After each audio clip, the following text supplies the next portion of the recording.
Ako, sa inyong lahat, mga kapatid, magandang tanghali sa atin.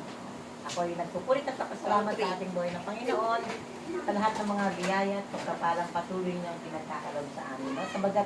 Bagamat mayroon akong pagsubok ngayon sa aking kalusugan, talagang ang pinagpapasalamat ko, Lord, hindi niya ako pinababayaan. Marami talagang biyaya eh. Pero ang pagsubok talagang hindi nawawala. Minsan, di ba, mamamproblema ka minsan ito yung damang ka.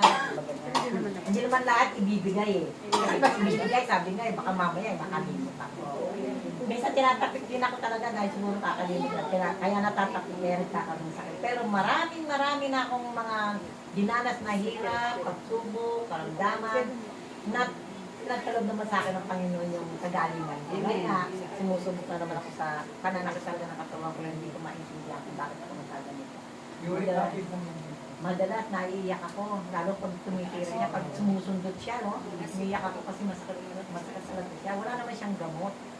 Kaya sabi ko, Lord, wala akong gamot na, walang maibigay na gamot sa akin ng doktor. Wala naman daw akong sakit, pero may sakit ako. Kaya sabi ko, wala ka sakit.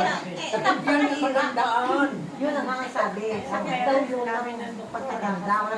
Pero bakit ako nahihirapan? Kaya ang sabi ko, Lord, ikaw ang aking kagalingan, pagkaluban mo ko ng himala. No? Maraming dasal akong gustong gawin. Ituro mo sa akin kung anong dapat kong gawin para mawala nitong nagpapahirap sa akin. Dahil marami din akong plano sa buhay pananampalataya ko. No? Dahil apakabuti ng Panginoon, hindi niya ako inaalis. Hindi niya ako inaalis sa gawain na to. No? Pag ako nagkakamali, binabalik ako. Bakit? Binibigyan ako problema eh. Binibigyan ako ng karamdaman. Ibabalik ka na naman. Pinapahintulot. Nagpapasalamat talaga ako. Kaya sabi nga noon, nagkwento ko sabi niya, Sister Firma nga, magkita-kita kami doon sa senior citizen. At sabi niya, Sister, nung tayo mga bata pa, nasa gawain tayo ng Panginoon, nagkakita-kita, nakakasama. Ngayon mga senior na tayo, ito na naman tayo, hindi kita-kita na naman tayo. Nagbabalikan na, no? Kaya ang buti-buti talaga ng buhay ng Panginoon. At napapasalamat din ako dahil si Bebe, si Sheila, ako, yung dalawa ko pang kapatid na lalaki, patuloy pa nandito, buhay pa, nagkakasama-sama, malakas. Nagtutulungan, pagka iyak dito, iyak, madrama kami. Si Sheila, madrama kaiyak ako eh. Ay, yung apo ko, sasabihin ko, are you crying na naman, Lola? Yaman lang ako, para lang ako si Lolo ninyo. Nang ilan ng tatay ko eh. Ang tatay ko, artista rin yun eh. Mababaw ang luha namin. Kaya ang tatay ko, pag umiyak, nasabay ako ng iyak yan. Talagang itirahin ko talaga ng iyak yan. Pag manila kasi niya, lalak sa ito. Ganun kami ng tatay ko eh. Alam nila yan. Oo, sabi ng tatay ko noon pag ako namatay, Melita, ganitong bibig ko, gusto ko, maganda na ito. Hindi, patutuyuin lang kita. Dahil sa pagmamahal ko sa'yo, itatayo lang kita dito. Sa pagtuyo ka.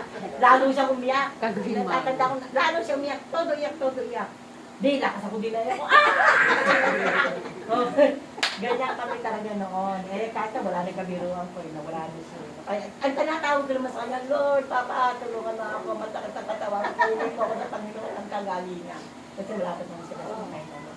Tapos yun nga, ang papasalamat ko dahil sa Bebe, nakita mo naman. Ang dami ng bahay na pinunta nitong Bebe eh. Di ba? Kung saan yung prayer meeting natin? Una, napunta sa kay May. Di ba? Si May. Napunta ng Alfred, ilang bahay sa Alfred, di ba? Sa inyo. Pero ang prayer meeting continues din. Lagi rin kung saan siya nandoon yung prayer meeting, ang Panginoon nandoon doon. Ngayon napunta ng Bulacan, layo-layo. Nakakarating pa rin tayo. Pero nakita natin ang takbo ng buhay. Di ba? Nag-umpisa gano'n, angat, di ba? Hanggang sa makatapos lahat ng mga anak niya ng pag-aaral. Kaya, yan ay sa kasipagan din Wilson, no? Sa kasipagan din Bebe. Pagpapala dahil nasa Panginoon. Pagka ito nasa Panginoon, talagang iyahango ka niya sa kahirapan. Doon, hirap na hirap. Baka nga isa na lang.